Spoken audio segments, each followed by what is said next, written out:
escuchando Capital Empresa, un programa dirigido al comercio, la pequeña y mediana empresa y a los emprendedores. Capital Empresa, donde damos voz a tus necesidades.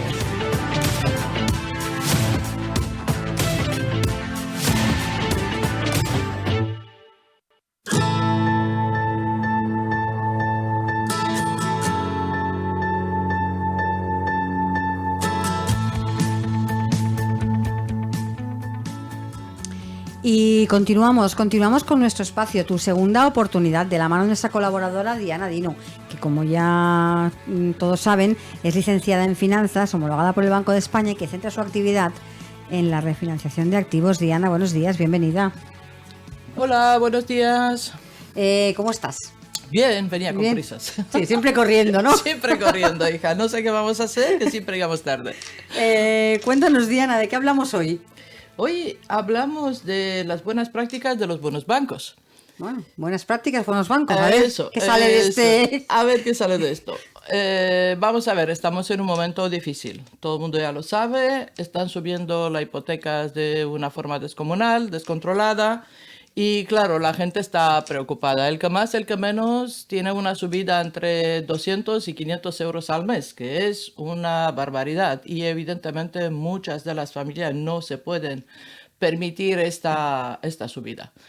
Con lo cual es hora de preguntarnos y preocuparnos de lo que se está llamando el Código de Buenas Prácticas con un banco, que significa renegociar de alguna manera sus condiciones de la hipoteca, aunque fuera de una forma temporal. Hay que entender que el Código de Buenas Prácticas no se dirige a renegociar las condiciones de la hipoteca, sino simplemente dar un respiro para unos años, que son entre 2 y 5 años de respiro para que las familias puedan afrontar su deuda y sobre todo a ver si el mercado vuelve en sus cauces. A ver si el Euribor por lo menos deja de subir, para no decir empezar a bajar, y aunque no sea volver a lo que teníamos algo, un Euribor en negativo, por lo menos tener un Euribor en algo más razonable, que sería no más de un 2%, ¿vale? Porque claro, hay que entender que el Euribor es el precio del dinero. Hay que entender qué significa el Euribor. El negocio del banco es, simplemente explicado así, muy simplemente para que todo el mundo lo entienda, prestar para sí un dinero del Banco Central Europeo al precio del Euribor. Por eso decimos que el Euribor es el precio del dinero, que en este momento está en 3,38, que es una barbaridad. Y con este dinero volver a prestarlo para los clientes a un precio algo superior. Quiere decir 3,38 más algo para el negocio del banco, para el banco. Por poco que se llevaría un 0,50, un 0,60, estamos en un 4. ¿Entiendes? Con lo cual, esto es la explicación por qué sube tanto los intereses de los préstamos variables.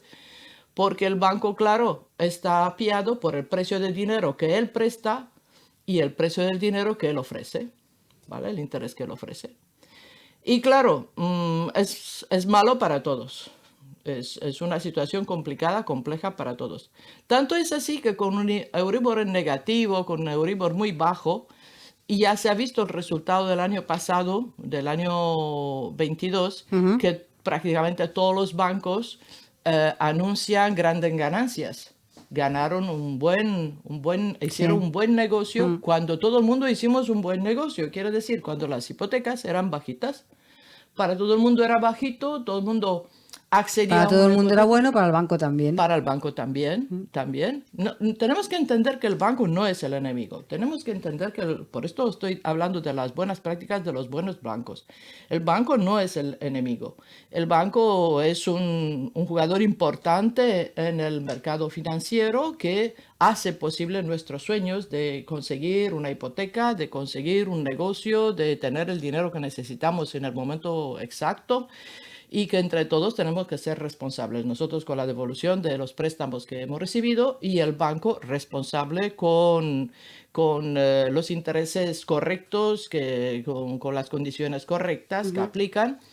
Y en estos momentos de dificultad para todos, el banco también debe de ser responsable en negociar, renegociar y adaptarse a la situación difícil que tiene la gente en este momento, sus clientes en este momento, y si quiere seguir teniendo clientes, y quiere decir que si quiere seguir teniendo negocio, se tiene que preocupar por sus clientes a las buenas y a las malas, ¿no?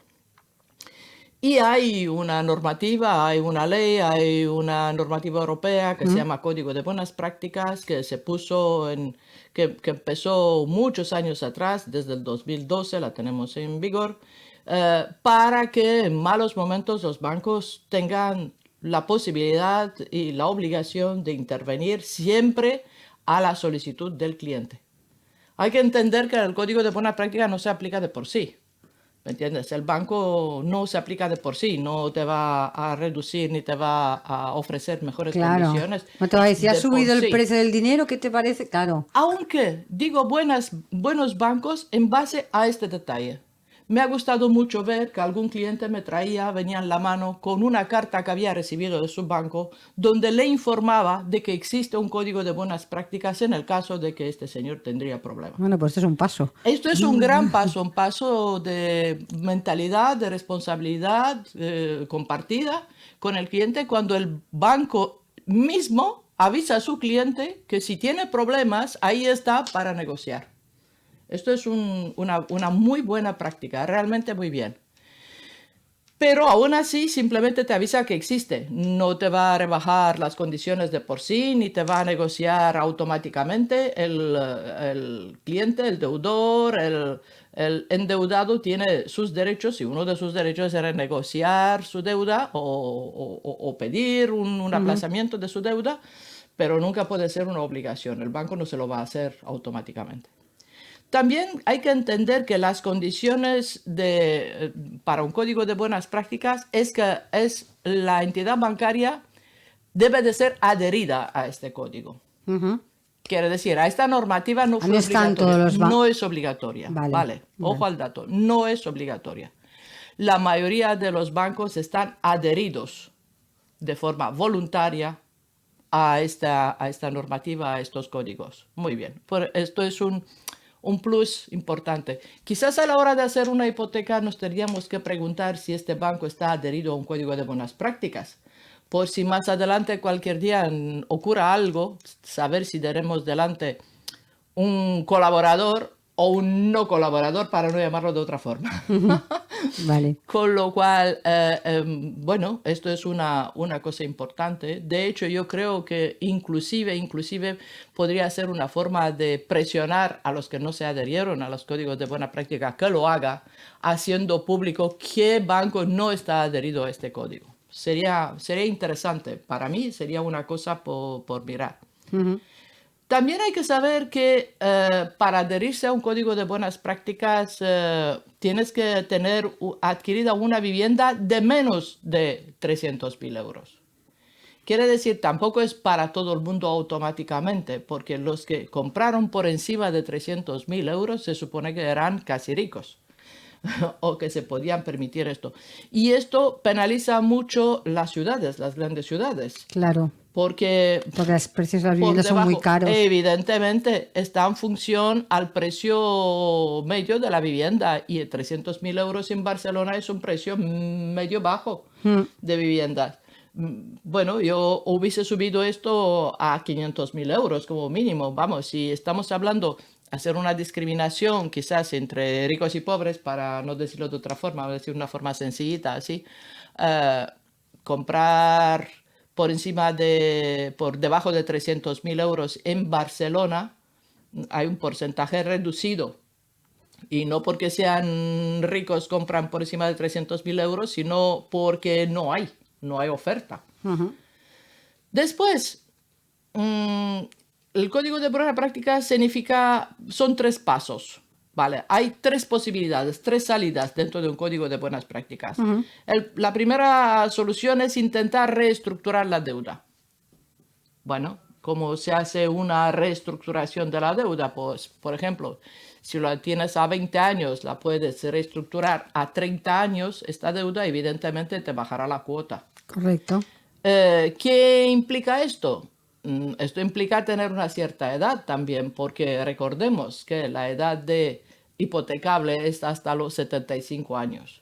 Quiere decir que si tienes 60 años y vas a un código de buenas prácticas, te quedaría ampliar la hipoteca unos 15 años más en el caso de que la acabarías antes de los 70 o 5 años, depende cómo tienes la hipoteca. Y ahora otra vez nos movemos en el círculo vicioso del principio. Cuando se hizo la hipoteca a 30 años, ¿vale? Se te ofreció una hipoteca hasta los 75 años. Y recordar que nos jubilamos 10 años antes, bueno, 8, depende del momento, ¿no? Sí. Entre 8 y 10 años antes. Quiere decir que todavía estaremos 8 o 10 años pagando una hipoteca que con una pensión va a ser más complicado de lo que lo pagamos con sueldos. O sea, todo el mundo sabe que la pensión es bastante más pequeña, ¿no? Un porcentaje. Pero no pensamos en un código de buenas prácticas cuando firmamos por una hipoteca. Ahora, a la hora de pedir una reestructuración de la deuda, hay que mirar si tienes una hipoteca hasta los 75 años, como la mayoría de la gente, o la tienes hasta los 60, lo has hecho por 20, por 25 años y todavía te queda un margen para reestructurar esta deuda, para ampliar este plazo hasta los 75 años. La otra salida es ofrecer una quita voluntaria por parte del banco. Hombre, esto es una salida a misión imposible, la cosa como son. Sería complicado. Exactamente, entre complicado e imposible. Hay que cumplir muchas condiciones para conseguir una quita voluntaria de un banco. Que te diga, mira, pues le queda a usted por pagar 150.000 euros, pero vamos a ser generosos y diremos que a partir de ahora solo 100, le vamos a quitar 50.000. Esto es algo en visión imposible. Tiene que darse circunstancias muy difíciles, muy graves para que esto ocurra. La tercera solución salida dentro del Código de Buenas Prácticas es solicitar una dación en pago, ¿vale? Solicitar dación en pago es, bueno, más fácil, digamos, que una quita, pero esto significa quedarse sin casa, con lo cual... Una dación en pago es entregar tu vivienda a cambio de la deuda. Exactamente, entregar tu vivienda a cambio de la deuda. Se practica una dación en pago normalmente cuando el precio de la vivienda es mucho menor que el precio de la deuda. Tengo el caso de un señor que compró, ahora mismo, y hablando de casos prácticos, que es lo que a mí más me gusta, un señor que había comprado en el año 2007, un año antes del debacle, vamos, por 570 y algo de miles de euros, ¿vale? Y a la fecha de hoy, 2023, fíjate que ha llovido, este señor todavía tiene por pagar, tiene una deuda de 450 y algo de miles de euros y ha amortizado 100.000 euros en tantísimos años. Pero es que resulta que su vivienda hoy en día no vale más de 280, 290.000 euros. Vale, quiere decir, la deuda es doble al valor de su vivienda. Pues este señor está dispuesto a una dación en pago. Evidentemente se va a quedar sin vivienda. El problema de la dación en pago es que la dación en pago te deja con expediente de mal pagador. ¿Ah, sí? Sí, este es el problema de la dación en pago. Quiere decir, tú dices, mira, yo voy a hacer una dación en pago, firmo aquí, le entrego mi casa, no sé qué, muy bien, y voy a comprarme algo acorde con mi situación actual. Pues esto otra vez es misión imposible, porque en todos los bancos donde tú volverás a solicitar a la fecha de hoy una hipoteca, un préstamo o lo que sea, te saldrá un expediente de mal pagador. Tú hiciste una dación en pago, con lo cual... no eres una persona de total confianza. Tenemos en cuenta que el sistema bancario, el sistema financiero se basa en la confianza. Se basa en la confianza que dice, yo te presto este dinero porque confío que me lo vas a devolver en las condiciones que hemos pactado. ¿Vale? Bueno, si tú tienes un expediente que ha demostrado que tú prestaste un dinero y por toda la confianza no lo devolviste, pues... Se acabó la confianza. Se acabó la confianza. ¿Qué salida hay para que este expediente no existe? En lugar de hacer una dación en pago, aplicar una ley de segunda oportunidad. Recordar que la ley de segunda oportunidad no solamente consigue quitarte esta deuda, que ya es muchísimo, sino que más que esto, consigue borrar tu expediente de mal pagador. Esto sí que es buenísimo, porque con la ley de segunda oportunidad podrás volver a tener una hipoteca, podrás volver a tener un préstamo. Evidentemente no en el banco a que le has fallado, porque este ya tiene tu expediente, ya lo sabe. Pero en cualquier otro banco, porque la ley de segunda oportunidad asegura que borraría todas tus huellas de mal pagador.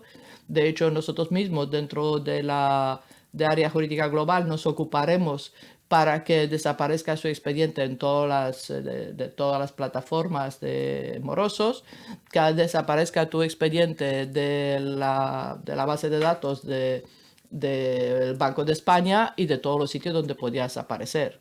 Con lo cual puedes acabar la ley de segunda oportunidad. Es uno de los puntos más importantes de esta ley. Esto es uno de los puntos más importantes de esta Aparte ley. de dejarte sin la deuda, que ya es importantísimo, muchísimo, sí. Aparte es que no arrastras contigo todo tu expediente. Esto es un punto... Así que dentro del Código de Buenas Prácticas nosotros no asesoramos a nuestros clientes la dación en pago, sino la ley de segunda oportunidad. Que además de esta deuda en concreto, que es la deuda de la hipoteca, podrá borrarte otras deudas que tú demuestres no ser capaz de pagar. Una pregunta, Diana, en este caso práctico que nos ponías, sí. en este caso, esta persona que vino a vosotros con este problema, el banco, claro, evidentemente no le daría ninguna dación en pago, ¿no? Porque si el inmueble en estos momentos vale menos... El banco está obligado a aceptar la dación en pago. Aunque valga menos el inmueble. Sí. De hecho, la dación en pago se hace sobre todo cuando vale menos el inmueble. Vale, no. ¿Me entiendes? Porque si valdría más el inmueble, ahora vamos a pensar la situación contraria. Sí. Digamos que tenemos este mismo inmueble que hoy en día vale 470.000 euros y tenemos una deuda de 270.000 euros que no somos capaces de pagar. La opción sería vender el inmueble, pagar la deuda, claro, y quedarte con algo. Sí, claro. ¿Me entiendes? Con que si vale menos de la deuda que tienes, lo correcto es venderlo, cubrir la deuda y quedarte, aunque fuera la entrada, aunque fuera 30.000, 50.000 euros, para comprarte un pisito de 150.000 euros. ¿Me entiendes? Con que sería una operación correcta. El problema de la gente es que, sobre todo el problema de la gente que compró antes de la crisis, que todavía hay muchísima gente, muchísimos millones de hipotecas, de gente que está absolutamente ahogada. ¿Para qué explicarte que este buen señor, que solamente ha conseguido pagar 100.000 euros a lo largo de 20 años de hipoteca, este señor tenía una hipoteca de 1.500 euros 1.700 euros hace un par de meses, y con la subida del Euribor, de 1.700 se le transformó en 2.200. Hubo 500 euros de subida. Este hombre no puede hacer frente a esta hipoteca. ¿Cómo lo hacía? Esta es una casa de 2 plantas que son 2 pisos. Entonces él tenía un piso alquilado por 800 y algo, que no llegaba a 1.700 lo que él pagaba, ni mucho menos. Pero vamos, era una buena ayuda. Era una buena y él ponía la diferencia. Exactamente. Más su trabajo, más el dinero, la pensión de sus padres, porque todos forman parte de esta hipoteca. Tiene a los padres no como avales, que debería de ser, sino como cotitulares. También hablamos un día de eso. También hablamos un día de esto, que es largo, tedioso y muy, muy difícil. Con lo cual, bueno, pues eso, nosotros no aconsejamos la dación en pago, que lo dejaría mal, sino iremos a la ley de segunda oportunidad y por salvar su expediente, que es mucho más o igual de importante que la deuda, salvar su expediente y poder hacer de él una persona nueva, de nuevo, darle su segunda oportunidad para volver a tener una hipoteca en las condiciones que hay, en el momento que le toque, y poder seguir para adelante. también te puedo decir que está divorciado, que tiene un hijo menor a su cargo, ¿me entiendes? Cada situación es un mundo completamente diferente. Y nosotros no hablamos de dinero, nosotros hablamos de familias, de situaciones, de casos. Hay muchas familias con muchos problemas, muchísimos problemas que vienen a nosotros y estamos encantadísimos de poder ayudar a cada uno de ellos y todos juntos. Vale, ¿qué más condiciones? Las condiciones para la reestructuración de la deuda, ¿vale? Estamos hablando de alargar la hipoteca de alguna manera, esto significa reestructurar, alargar unos años más para poder ofrecerle una cuota menor. Pues el interés de demora máximo del tipo ordinario tiene que ser de más de un 2%. Quiere decir, es que tampoco se puede, hay que tocar aquí los intereses de demora. ¿Me entiendes? Los intereses de demora no pueden ser exagerados. El plan de reestructuración que permita el pago mensual. Ahora hay que ver si lo que tú cobras hoy en día, que no es lo que cobraste el día que te dieron la hipoteca, permite pagar una cuota, holgadamente esta cuota. Y volvemos a recordar, el índice de endeudamiento permitido es de un 35%. Ahora imagínate que cuando te dieron la hipoteca cobrabas 2.000 euros. Peor todavía, estabas casado. Claro. Este señor hoy en día está divorciado. Habían dos sueldos. Habían dos sueldos que entre 1.500 euros de un sueldo, que no es un sueldo muy grande en 1.500 euros, pero entre dos eran 3.000, ¿vale? El 35% de 3.000 euros es algo más de 1.000 euros, ¿vale? Pero ahora tú te has quedado solo con un sueldo de 1.500 euros, pides una reestructuración, pero tu endeudamiento son 500 euros, o el 35% de 1.530, bueno, es algo más de 500 euros. Pues una reestructuración para que puedas pagar 500 euros al mes, a lo mejor no son 20 años o 10 años que te puedes permitir, a lo mejor necesitarías 20 años, pero es que no te da la edad, ¿me entiendes? Hay que compaginar todas estas condiciones juntas. Claro. Hay otra forma, que es una carencia del pago del capital durante 5 años. Bueno, ¿qué quiere decir? Que solo paga los intereses. Sí, ¿qué quiere decir? Que solamente paga los intereses. Bueno, a la larga, esta hipoteca será más cara. A la larga, pagarás. Bueno, yo creo que todas las reestructuraciones a la larga acabas pagando más. Bueno, la ampliación del plazo de la hipoteca puede ser hasta los 40 años, pero vamos a volver a la misma, siempre y cuando te da la edad. No es fácil, nada de lo que hemos contado es fácil. Y son muchas y muchas y muchas más condiciones que cumplir. Que tu sueldo no sea muy grande, que sea el ingreso máximo 3 veces el sueldo mínimo interprofesional. El sueldo mínimo interprofesional antes de ayer o ayer subió 1.080, ¿no? A 1.080. No que fuera mucho, pero son 1.120 euros más al año. Vale, pues algo es algo. Siempre algo es algo cuando juntamos cosas. No es mucho, no es fácil conseguir negociar, según ves, hay muchísimos detalles, muchísimas condiciones. No es fácil conseguir negociar un código de buenas prácticas con tu banco. No es fácil. Como siempre, al experto. Como siempre, te hace falta un profesional que te ayude, que conozca, que sepa, que te ayude, que negocie con el banco también paralelamente a la situación de la hipoteca, quiere decir a las cláusulas abusivas que pueda tener tu hipoteca, como una válvula de presión para que el banco entienda que bueno, que vamos a ser buenos entre todos y vamos a hacerlo bien. Bien, y eso. Pero estamos en ello, estamos para esto. Hay mucha gente que lo necesita, que por favor que vengan, que por favor que se asesoren en un despacho donde están especializados en derecho bancario y bueno, en área jurídica global. Los esperamos a todos y cada uno de ustedes para ayudarlo en todo lo que le haga falta en el ámbito bancario. Pues Diana, como siempre, muchas gracias por toda la información. Gracias, y la semana que viene más. Si Dios Hasta quiere. la semana que viene. Hasta la semana que viene, chicos. Estás escuchando Capital Empresa, un programa dirigido al comercio, la pequeña y mediana empresa y a los emprendedores. Capital Empresa, donde damos voz a tus necesidades.